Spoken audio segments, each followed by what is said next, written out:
Thank you everyone for finding time for this session. My name is Kanish Kaur.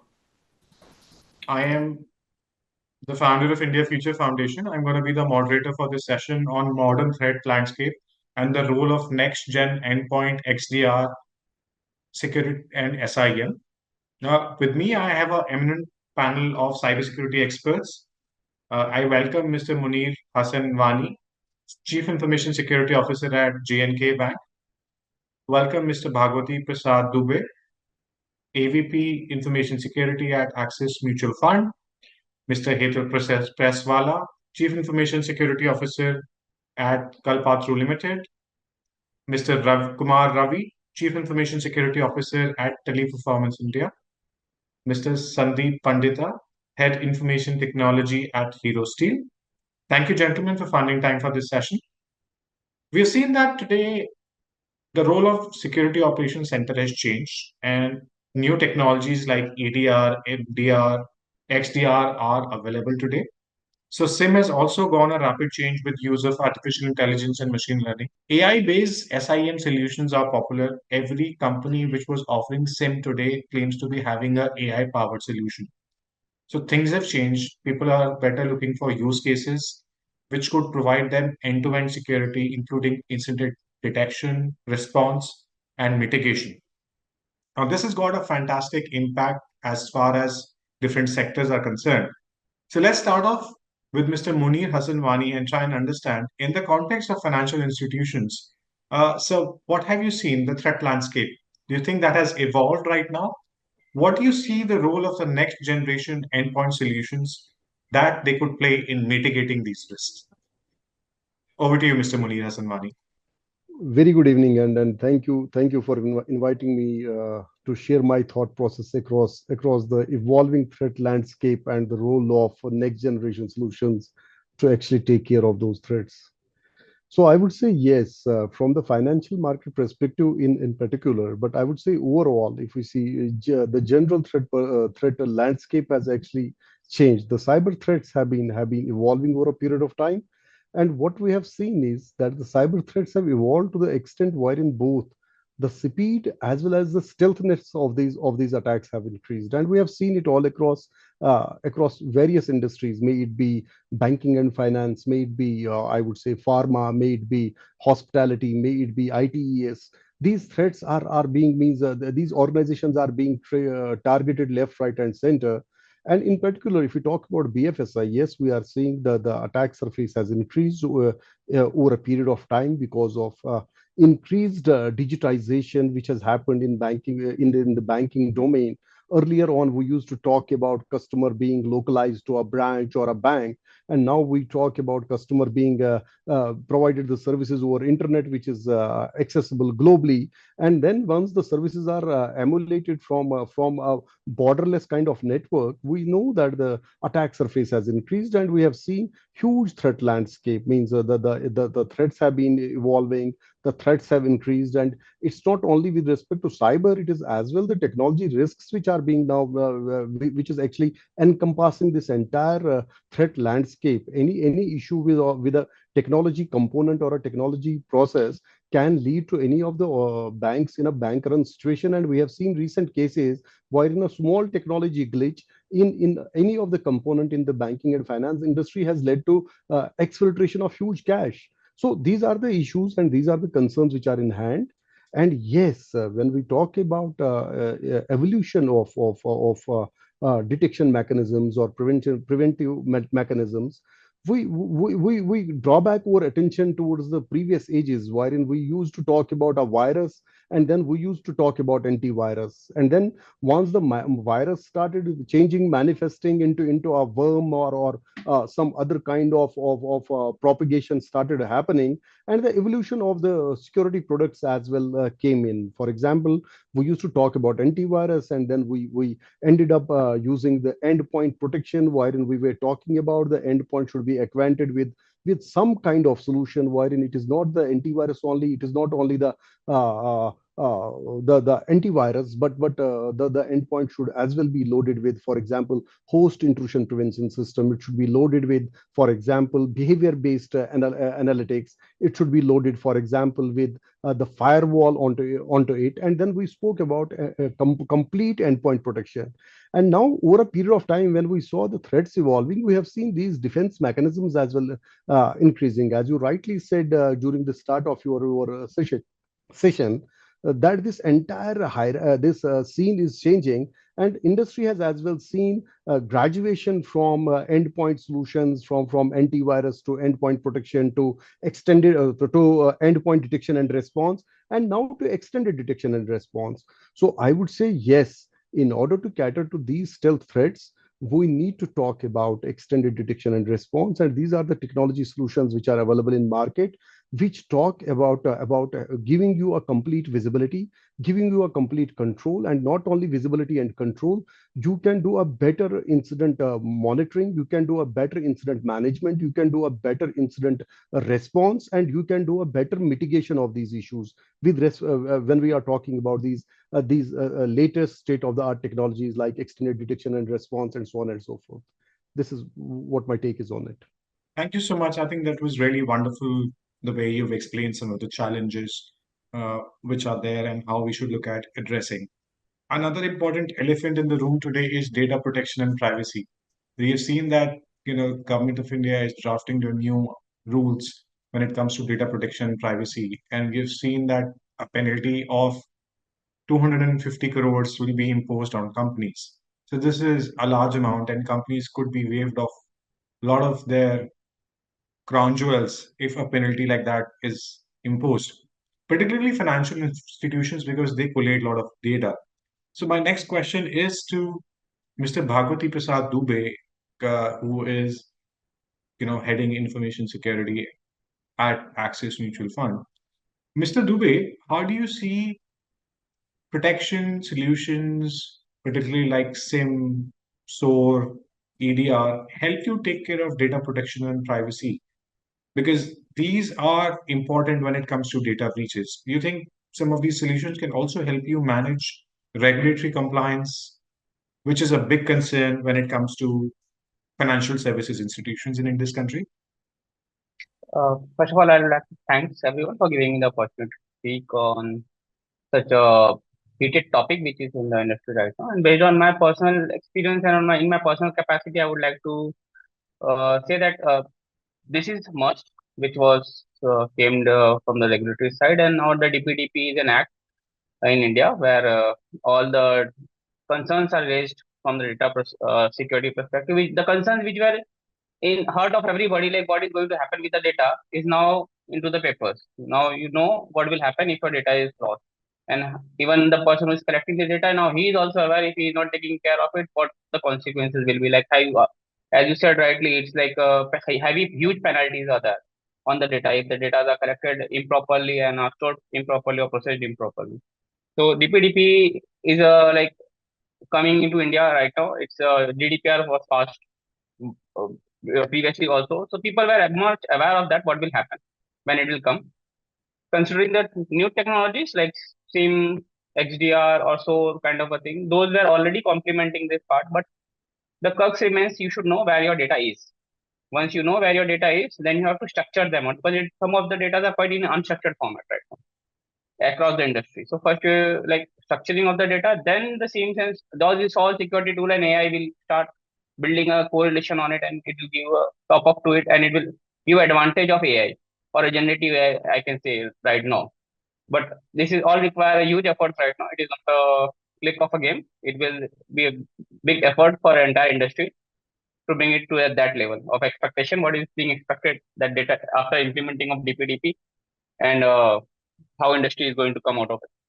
Thank you so much. I think this is one important area we have seen. See, this is also impacting some of the other sectors. Now, if you look at the real estate sector has always been collating data through user sentiment, what the customers really want, whether it is investments in the real estate segment or getting digital marketing. So some of the new builders that are coming in, the new companies which are building the infrastructure today also have this unique challenge of taking care of cybersecurity issues, where their systems could be compromised, their data could be taken over. So, want to get a view quickly from Mr. Hetal Preswala. Mr. Hetal Preswala, with the real estate sector increasing digitization, there is an increased fight among real estate companies in terms of collating data, reaching out to them. What are some of the unique cybersecurity challenges which you see today impacting organizations, particularly in the real estate sector? What do you think could be possible solutions that could be offered? Do you think next generation endpoint solutions could also help in catering to some of these new challenges that have come across? So, thanks a lot for giving me the opportunity to discuss about and share my thoughts process about the next generation endpoint solution. See, if you look at it, it's not the threats is not only related to the real estate, but it is across the sectors. And rightly said, Mr. Munar, there is a lot of evolution happen in the sectors like antivirus to endpoint and then next generation endpoints. Now, if you look at it from attacks are, the today attacks are malware are more towards the sophistication, right? So they always make sure they wanted to ensure that they do not wanted to undetect, and they wanted to ensure that they will be able to persistent on the systems, right? So that these are the challenges. So the endpoint solution, or you need to have a couple of solution into your ecosystem, like endpoint security, then the zero trust, and then the SIEM, SOAR, and so on and so forth. So I'm going to talk about the one solution is not going to fit to prevent the or defense against the next generation of threats. Whereby I would like to say the detection techniques for the machine learning and the behavior analysis will definitely going to help in terms of detecting the sophisticated attack. Zero-day exploits are basically are also growing, and they were trying to take a new adversaries. They always try and identify what are the weakness on your applications, and they wanted to ensure they get into the system, and then the attacker wanted to action for their objectives. So leveraging the endpoint solution, the sandboxing and real-time threat analysis and blocking the unknown threats or threat hunting would help us to identify zero-day exploits. The most importantly, today attack surface has been increasing as we all know about it. So the largely 23 to 30% attacks are being targeted from the mobile devices. Now, if you look at it from the mobile devices, you have access to the your corporate application, you have access to email system and so on and so on. But the when you have deployed MDM or EMM solution on your platform, it will definitely create a policy and practices control will help you to ensure that your the attacks does not reaches to your application, and it will containize the approach will help to protect your devices. uh, Another aspect of this, as I said, right, the APTs. APTs are they wanted to stealth and persistent aim to remain undetected for an extended period of time, and they make sure that they capture a lot of confidential information of your applications or in the organizations, and then they do the action when they find into the ground jewels, and then they do the objectives. So definitely the next generation endpoint will help to monitor the threats. You will be able to do the threat hunting, and APT will be able to you will be able to detect it. So the important role of one of them, the security experts, are to hunt for the threats. For example, if somebody is trying to abuse your DLL, or somebody is trying to abuse your administrative account, if somebody is trying to abuse your PowerShell, so with this abuse, that knocking you should be able to detect, and then if you are able to kick them off in the right point in time, definitely you will be able to protect the ecosystems. So these are the growing threats for the not only the real estate but across the organization. User behavioral anomaly. So basically, if you look at it from the the attacker perspective, they always action on the weekend, holidays, and especially on a I would say in the night time. So whenever there is an action happens across it, right? So when such kind of behavior happens, so your next generation endpoints would have to be tuned on a such a way that if such kind of behavior occurs, they should detect and they do the respond accordingly. The most probably when you do the configuration of any devices, what makes a mistake is we always do the detection. We do not look at for the prevention or the response side of it. So when you do the response, you have a strong response. If, for example, somebody's XYZ's people are logging with the privilege accounts on a middle of the night, you should be able to know that probably this user is never ever logged in, and if it's been logged in with the administrator account, yes, there has to be a strong response, and it has to be kill this access. So that's a very important piece of it. So that user behavior is the key factor to detect the sophisticated attacks, data protections, and the encryption. So while we do implement the DLP and other factors, encryption of the endpoints, what happens is most of the time, let me share my thought processes of one of the organizations which I was working with, where the challenges was we were doing the encryption, but that product was, instead of encrypting it, the because of zero sector problem, we will end up losing the data. That could be also. So make sure that you choose the product in the right product into your ecosystem, and make sure that your product configuration, as I said right previously, the configuration has to be rock solid, and response will be rock solid. So you'll be able to prevent unauthorized access in the DLP side. You need to ensure it's not a one time. Whatever the devices or technology you consume are one-time activity. What we do is once we are deploying, we do a lot of configuration, and then later on we do forget it about it. We need to keep on evolving, and you need to keep taking the features adopted so that you will be able to be able to defend against the defend against the malicious action. Integration of the automation between the products is also very important, where what we do is we have EDR deployed, but what we do is we integrate. We don't This technology are not talking to each other in a right form.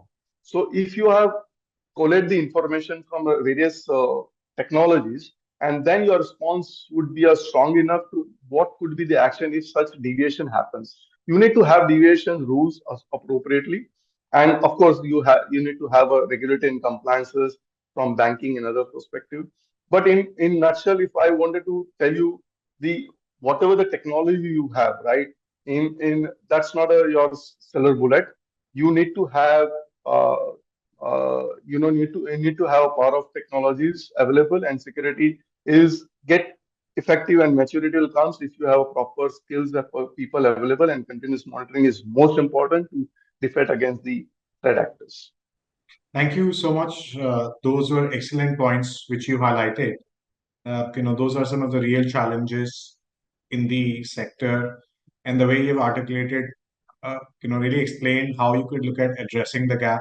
So, Mr. Hitul Preswala, that was phenomenal. Let's look at another segment, which is the IT/ITES sector, which is today a backbone of the Indian economy. We've got a lot of IT/ITES companies today, and we've got a leading chief information security officer from Teleperformance.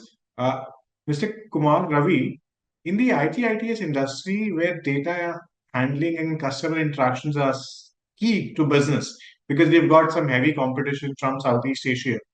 How do you see cybersecurity being measured, managed, particularly when seamless customer experience is the key? And you also have to deploy technologies like XDR. How do you build that fine balance? Great. Okay. So thanks for having me here. So I'm Kumar Ravi. I work with Teleperformance as the CISO for Teleperformance India and GBS.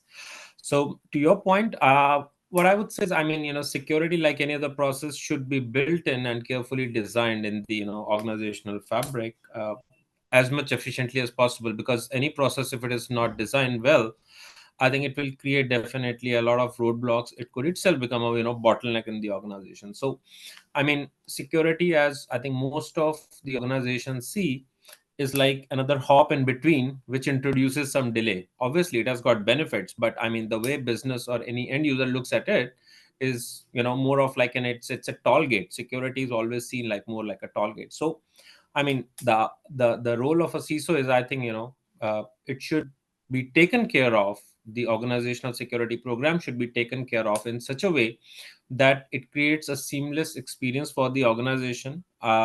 Definitely, there will be, because if it's an additional task in the overall go live chain, it will have delay. But I mean, a very carefully designed program would try to ensure that those delays are minimum.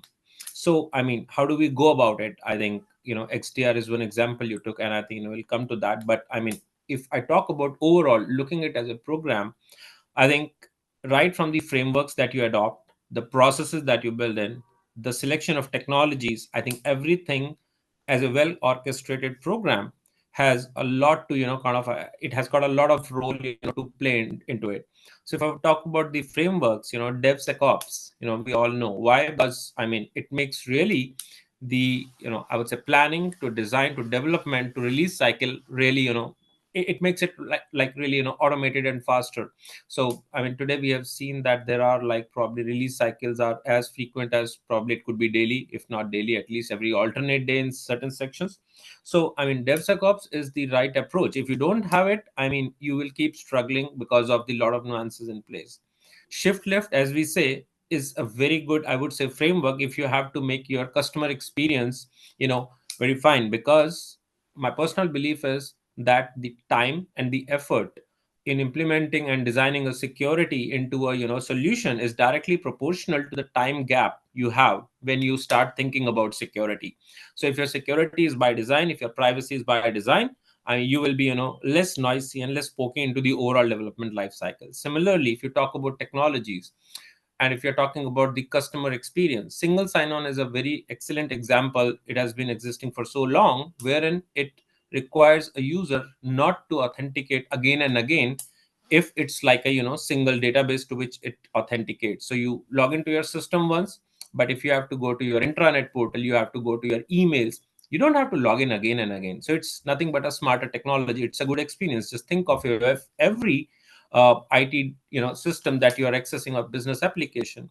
If it requires an authentication, then it will be really a bad experience for the user. So I mean, those are the small things. I can talk about OTP. We talk about uh, we used to have like hard tokens, but very difficult to manage, although they are pretty good standard. But my personal experiences ever since those applications come like authenticator apps, I mean, there is an entire supply chain elimination that you have done, right from the procurement of hard tokens to delivery, then they get lost. So you have to adapt to those smarter processes, like I said, new technologies, and so on and so forth, like in our industry as well. And I think when the COVID hit, the remote enablement of a person sitting at home with a working system was something a dream. I mean, people hadn't thought about it, but today you can directly ship a system right from the OEM shop directly to a person's home, and you can securely configure it remotely without the person or the system even coming to your IT department within the organization. So those are the smarter ways that you have to think of, is my understanding, in the overall program that you design. And that's what will kind of maintain a good balance between a security as well as a user experience. And coming to the processes, again, there are n number of examples, right from the incident management process. I know of an example wherein some organization used to kind of invoke an incident management process, and a person would be kind of put out of production, or his or her cell phone would be put out of production for 2 days, 3 days. So I mean, those are the things. So you have to make your process settle. It should take care of the urgent needs of the business, is I think the key that you have to maintain. Coming on to XDR, EDRs, I think they are very well equipped technologies with the AIML based I would say engines, automation. You can perform a lot of stuff more smartly remotely, rather than calling a person to the office, especially if it is a work from home scenario, to isolate the system, or to kind of restore the system, give a new system. So I think today we are already moving into those I would say direction, wherein we are putting a lot of effort, very conscious efforts, to reduce the time that or effort or the burden that security places in an organization. So I think that's my take on this, Ganesh. Thank you so much. Those were some excellent points which you explained. And you did cover about shift left, DevSecOps. Those are important components because security operations center, EDR, XDR, they don't work in isolation. These are larger concepts which are typically needed for managing cybersecurity end to end. And typically, we would see managed security functions fail if they are not supplemented by some of these best practices which come into the function. The governance part of security plays a very, very important role when you are trying to implement some of these solutions. So, thank you so much for those inputs. I want to take the conversation back to FMCG, because that's one sector which relies on supply chain integrity. And you've seen there have been a lot of supply chain based attacks which have been impacting globally. The colonial pipeline attack is one such typical example which we get reminded very, very often. That's why prioritizing cybersecurity for supply chain is a key component. Mr. Avat Prabhu, I want to take your inputs. How do we prioritize cybersecurity strategies to safeguard against modern threats, particularly XDR, to fit the response? We've seen a lot of supply chain based attacks, not only on IT, but OT and IoT systems coming into the picture in this country. So, as a subject matter experts, what are some of the best practices that you could guide us? Wonderfully listening to each one of you. The topic of supply chain today, each one of us listen that attack has happened here, there, and also because primary. Let's look at why supply chain and why it is little riskier today from the cybersecurity. One is it becomes an ecosystem instead of a system. Point number one. So why? Because you have your partners as a part of your ecosystem. You have even the truck which goes as a part of your ecosystem because you're today you are digital. So the point here which I want to make it is as organization is becoming more digital in the supply chain or the supply chain related arms of it, they are completely outside the four wall of an organization, whether it is source to pay, whether it is order to cash, or whether it is you want to connect to a partner. Now, why it is important to understand, because now most of the attack which comes in supply chain today, they will not directly hit your organization, because you being a bigger organization, you will be more prepared to protect the direct thing. So what they do largely is they will attack your vendor, they will attack your partners, and through that they will come because they know that most of the systems of your supply chain related are accessed by your partners, whether it is vendors or customers, and through their setup or system landscape, they will enter into it. So that's a fundamental way the supply chain attacks have been happening, and we need to be very mindful about how the threat actors are trying to explore the weaknesses, which because if you talk about, let's say, carrying and forward agent, you talk about the transporters who's accessing your system, you talk about when you do the e-auctioning, when you do kind of some kind of discovery of with the vendor, so you give a lot of access to your system, or they come to in some, whether it is auction. So invariably, it could be in some form you are exposing your system. So now, which means whether it's through email, whether it is through your network, whether it is your multiple sources, whether it could be your cloud.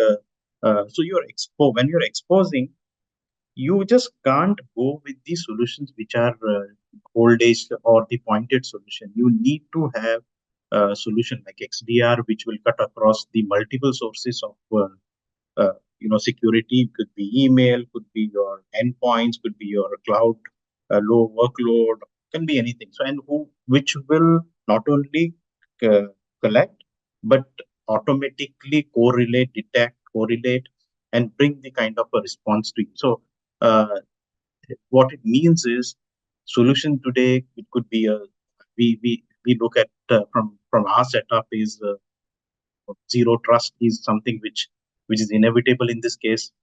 XDR are also inevitable just to cut across. So it's no longer your perimeter, or what we used to speak about to protect a crown jewel.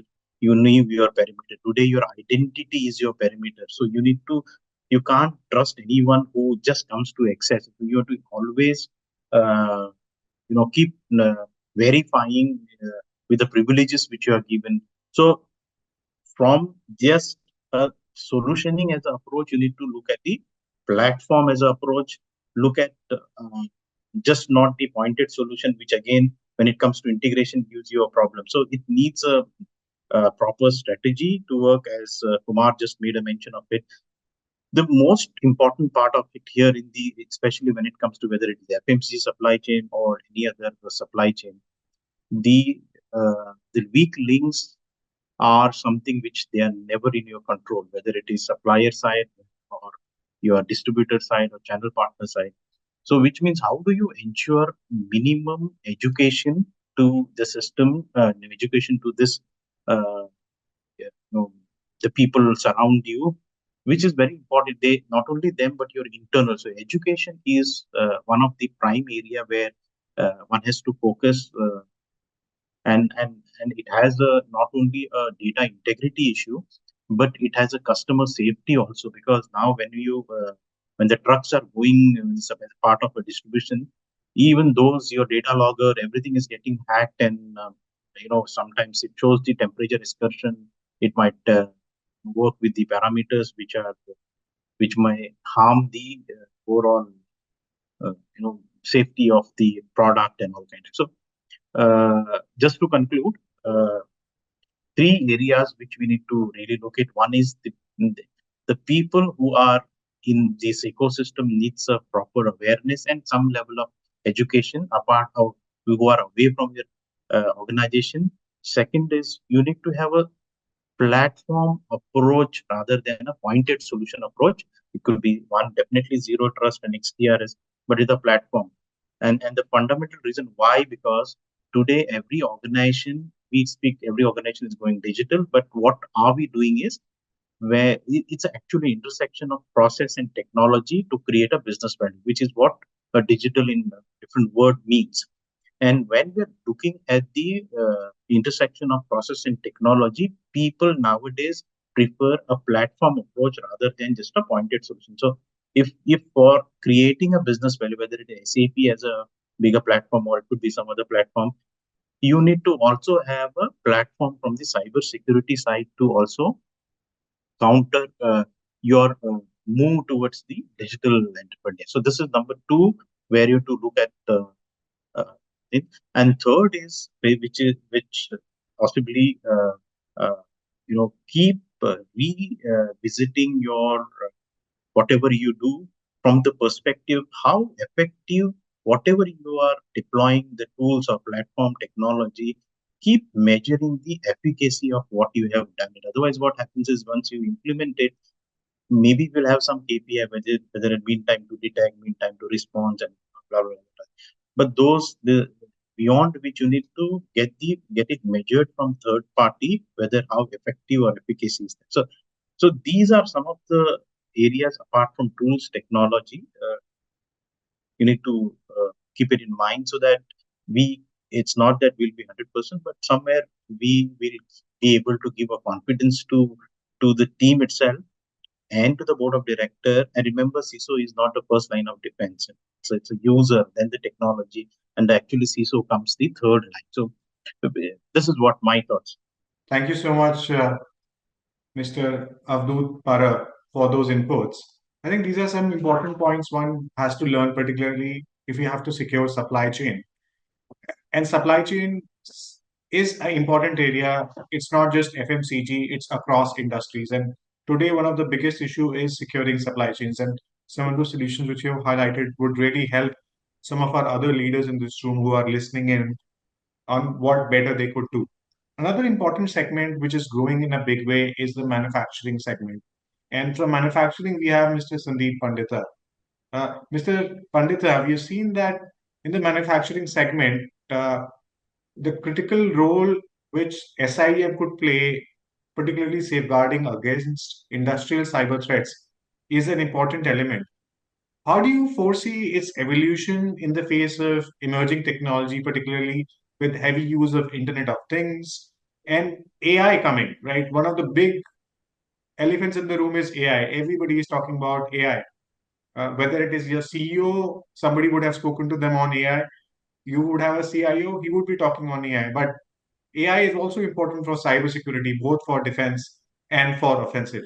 So, how do you build that up? Thanks for giving this opportunity. So, as my other friend said, that yes, security, it is important for every industry, not for manufacturing. It's important for every industry. And yes, security information and even SIEM plays a very crucial role in our industry within the manufacturing sector. This helps in protecting against the industrial cyber threats by providing organization with a centralized system for collecting, analyzing, and collating system data, security data from various sources within our infrastructure. So there are many examples where this SIEM plays a critical role, like visibility and monitoring. This SIEM solutions offer the real-time visibility into the network servers and other system activities as we run 24 cross production environment with the SAP landscape, huge machines which are connected with the network, and data is populating in between. So with all other third party application, BI tools, AI tools are there, RPA tools are there, which needs to be active and with having the continuous monitoring. Right. So in that case, SIEM plays an important role, providing monitoring logs, events from various devices and applications, allowing security teams to detect anomalous behavior or potential security incidents, which helps us in many ways. Also, second, this helps in early detection of security incidents by analyzing pattern and trends in data. This enables quick response to potential threats, reducing the time and take to identify and mitigate the security incidents. Then log management and compliance, assisting in collecting, the storing, and managing the important data, aiding organization in meeting regulatory compliance requirements. So this plays a really important role within the organizations. Then is threat intelligence. The solution can integrate with the threat intelligence needs, enhance the detection of known threats with the vulnerabilities. This integration helps security teams stay informed about the latest cyber threats and tactics. Then having it's with this forensic and investigation features, this helps in providing valuable information for forensic analysis. Security teams can trace and origin impact of the security breach, helping in post-incident investigations. And in the face of emerging technology like IoT and industry process, the role of SIEM is likely to involve in many ways, like integration of IoT security systems as industrial processes become more connected through IoT devices. So SIEM solution will need to adapt to handle the increased volume and diversity of data generated from these devices. Integration with IoT security systems will become essential to monitor and secure the entire ecosystem. Then secondly, this machine learning and AI integration systems are expected to incorporate machine learning with the integration of AI, and SIEM can leverage behavioral analytics to better understanding normal pattern of activity within industrial network. This enables the identification of abnormal behavior that may indicate a security threat. So that is how. Then third, lastly, I would say that cloud integration with the increasing adaptation of the cloud technology in industrial process. SIEM solution will likely to need to seamlessly integrate with the cloud security platform to provide the comprehensive security coverage. So and as the evolution of SIM in the industry sector will involve adapting to the changes at a landscape of the technology, including IoT, and to provide more sophisticated and effective security measures against the cyber threats. This is my take on. Thank you, Mr. Sandeep Pandita. That was an excellent conversation. Thank you for those insights which you have shared. I want to bring your insight on areas, particularly around the use of machine learning. We have seen that AI and ML are the key points, but in terms of your organization, all of you, what are some of the changes which you're seeing? And I want to get comments from everyone in this room. How do you see AI and ML impacting your organization? What are some of the positive points? What are some of the negative points? If you can share specific use cases, I think that will really help. We can start off with Mr. Munir Hassan Mani, and then happy to get views from everyone. Mr. Munir? Very important thing to understand about AI ML is it's a technology which has been there. Now it has been adopted as a normal technology. All the service providers have been employing some kind of AI ML within their systems and processes to actually enhance or I would say to be more productive. But having said that, from security side, for example, I would say is we have been using AI ML. Many of the banks might be using, many of the organizations might be using. Many of the organizations are using AI ML in many of the security solutions. For example, I'll give you the use case. One of the use cases would be earlier on, we used to talk about application security, wherein we used to usually put in place the web application firewall or the application layer firewalls to take care of web application attacks.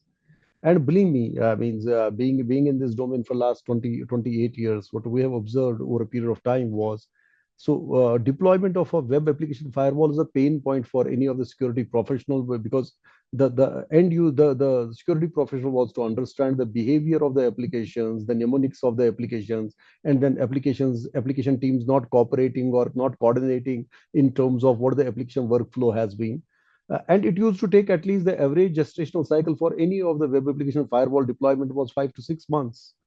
But now with the advent of AI ML, once you deploy AI ML and give the system for evaluation through this process, it does not take more than 48 hours to come up with a comprehensive rule base for a web application firewall to start protecting your environment. That is the progression which we are talking about. But and there are many cases when we are talking about, for example, we talk about XDR as a technology. We talk about SIEM. Earlier on, we used to talk about SIEM being a rule-based I would say use case-based box, wherein if you have good use cases, you will be able to get anything or everything out of SIEM solution. And if you do not have the use cases which are readily available, it will not yield you anything. But today, when you are putting in the AI ML kind of solution in place along with threat intel platforms, you are able to actually capitalize on that. You are able to bring the external context and the internal context within the SIEM platform, and then churn the actual actionable information which you have to work on. These are the positives of AI ML. But with respect to the use of unethical use of AI ML is what I'm more concerned about. We know if the AI ML systems are trained in a positive way for the betterment of organizations, for the betterment of the systems and processes, yes, it's an absolute and wonderful technology. But if there is an unethical progression of this AI ML deployment in terms of using it against I would say sect, caste, creed, religion, location, using it for geopolitical gains and all, then yes, definitely it will not be a boon, but it will be a bane for the humankind. And this is what my take has been, and we have seen it happening. For example, now more than the security professionals, we have seen the hackers using AI ML to actually exfiltrate or infiltrate into your systems and then exfiltrate either data or the customer confidential information. So these all things we have seen.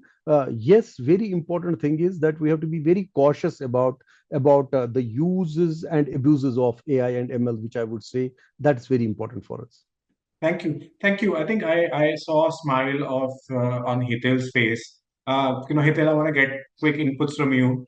Yeah, so basically the Mr. Munar has clearly said, and it is absolutely right. The See, if you look at it, when we used to cover it in our infosec awareness training, where we used to say to the user, see if there is a spelling mistake, if there is a this mistake or so and so, then probably you can think this could be a, phishing email. But today, as the attackers are using AI and ML and fully depend upon, and they are abusing like anything, right? And and and we know, right? Deepfake is one of the use case where we have seen the people are losing the monies, and people are actually utilizing the technology for their own benefits and for the actions. So we are seeing the Nidhi Rajwan, what happened to her. So she lost the job because of sophisticated attack, and Colonial Pipeline and the Florida water. These are the technologies they are using it and abusing the technologies for sure. So the important role for the technology is for us, for everyone, is that ensure that the the various level of defense we put it into the ecosystems, which will help to faster identify. And if you have XDR or next generation firewall and so on and so forth, which will help you to detect and prevent such kind of attacks, right? So this is the most important for everyone to ensure that okay, we will put into the place. The most important for us is what the moment is somebody is attacking it. It's the most important is time game. If you are able to faster and accurately detect the threats, you will be able to prevent it. And proactive defense. So, moment they are getting into the system, as I said in the earlier discussion, moment they are getting into the system, you need to kick them off. You need to understand their attacker behavior pattern, what it does, how it does, and what is going to be next course of the action. The moment, and you need to have some such kind of honeypots into your ecosystem so that you will keep them engaged into the honeypots, and you'll have a time to action to safeguard your crown jewels, reduce the workloads and just help us, in a positive way. It will reduce the workload of our security team, where it will give a granular view. This is the what the action is needed, right? Thank you, Hitel. And I want to bring in, just few minutes left. Mr. Kumar Ravi. yeah, Mr. Kumar Ravi, we've spoken on decoys, we've spoken on honeypots, and you've seen some of these things. Do you think this can also be integrated with some of the EDR, XDR, MDR? Because we are now talking about extended endpoint detection, response, and mechanism. Do you think some of this could be done through these solutions that we are discussing? I'll not be able to comment on any particular technology per se for, I mean, the reasons. But yeah, I mean, if I talk about today, I think everybody wants to go in a platform-based approach, where you have got the detection as well, you have got the response as well. Like, SOAR we have talked about today, you talk about any, vendor. We used to have different SIMs, we used to have different UBA players, and then, SOAR was not there in the picture. But today, if you talk about, everybody is moving from even EDR to XDR. Why? They want consolidation, they want single platform. Not only the detection part, they want auto containment and then the auto response as well, because not only a faster detection, but a prompt response is also something that they want. But yeah, if you talk about BAS kind of a platform, which is, or maybe, some people call it CART, continual assessment and red teaming. I mean, those are the things as well. But yeah, if they can be integrated, and nothing like it. Like a similar example would be, you have got your learning and awareness platform, but then you have got your, phishing platforms as well, which are now giving you an integrated learning and develop platform as well, like, for the on spot awareness of the employees. So similarly, in that fashion, I don't see, I mean, there is any challenge if the kind of, red teaming, honeypot, all those things could also be combined into your real production. But yeah, we have to definitely keep it in mind that these two are separate systems. One is more on, the proactive approach. The other one, on the other hand, is more on the reactive side of it. But today we see, I mean, whether it is your real-time production systems, whether it is your BAS, I mean, they all have MITRE framework as an underlying layer, because everybody wants to cover the holistic range of the scenarios or the TTPs of the adversaries. So yes, I mean, there is a scope for maybe integration, but those environments have to be kept a little bit separate. Thank you. Mr. Avat Prabhu, I want to bring you in here. We've spoken on some of these aspects, and the regulatory part plays a very, very important role in these, right? Because you also have to take care of regulatory norms. So, what are some of the challenges you think you would face in such integrations when you are managing EDR, XDR, SOAR, or SOC? And what could be a possible way to overcome this?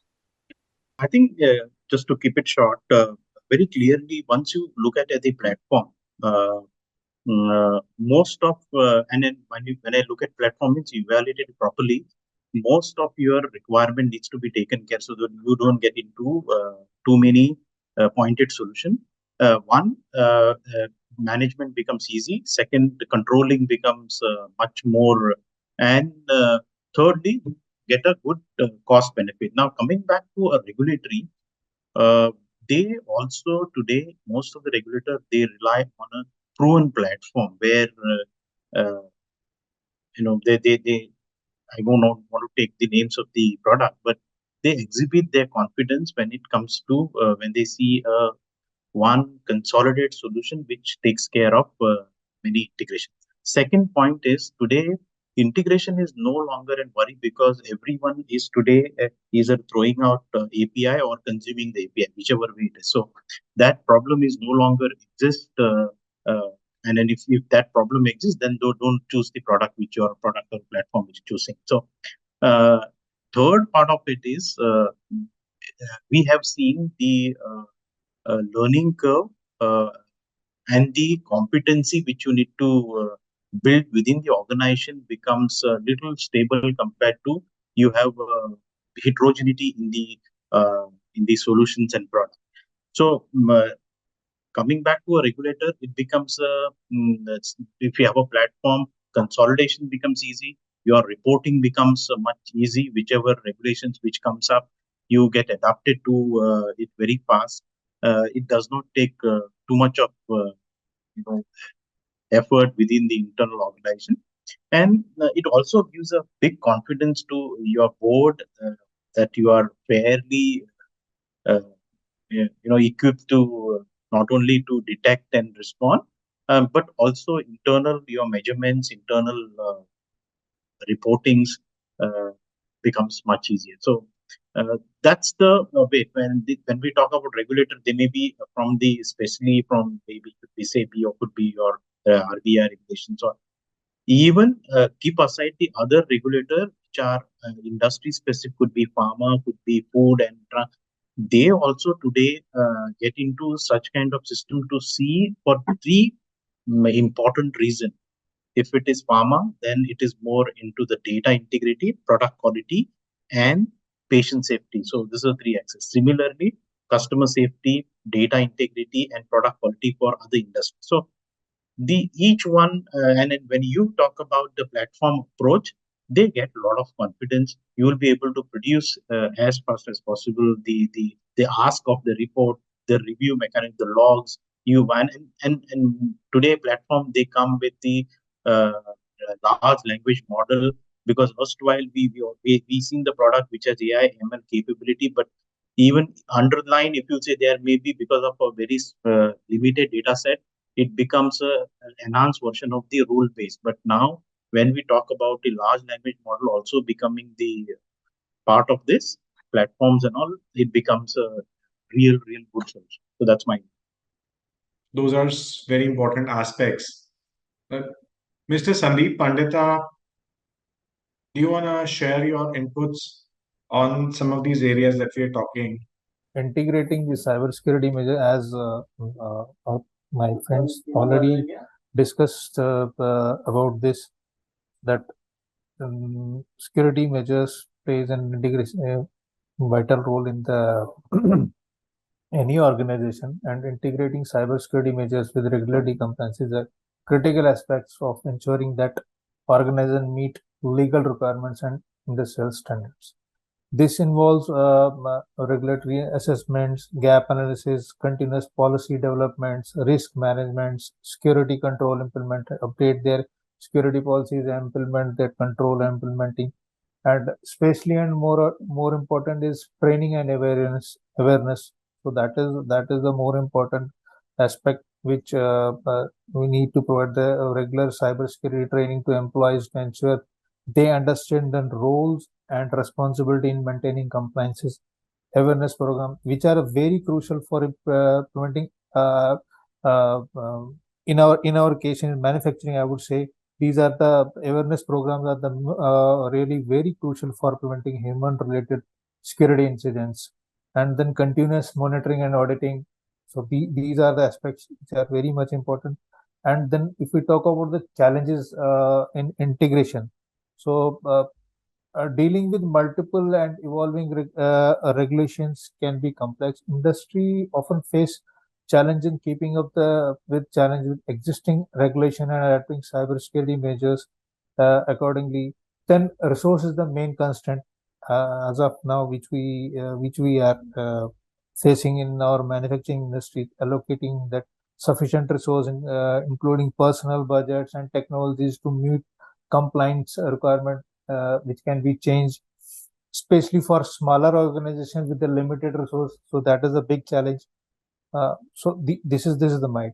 Appreciate you sharing these inputs. And I'd like to thank our speakers today for this session who've taken out time and give us full insights. Mr. Munir Hassanwani, Chief Information Security Officer, J&K Bank, Mr. Avat Prabhu, CIO at Parley Agro Private Limited, Mr. Bhagwati Prasad Dubey, AVP Information Security, Access Mutual Fund, Mr. Ketal Preswala, Chief Information Security Officer, Kalpatru Limited, Mr. Kumar Ravi for those insights on how we secure ourselves, Chief Information Security Officer, Teleperformance India, Mr. Sandeep Pandita, Head Information Technology at Electrosteel, and our audience who joined us today for this session. With this, we have come to the wrap of this session. Thank you so much for finding time. Hope to see you soon, and also look forward for more discussions with our key speakers. Thank you so much. Have a lovely day.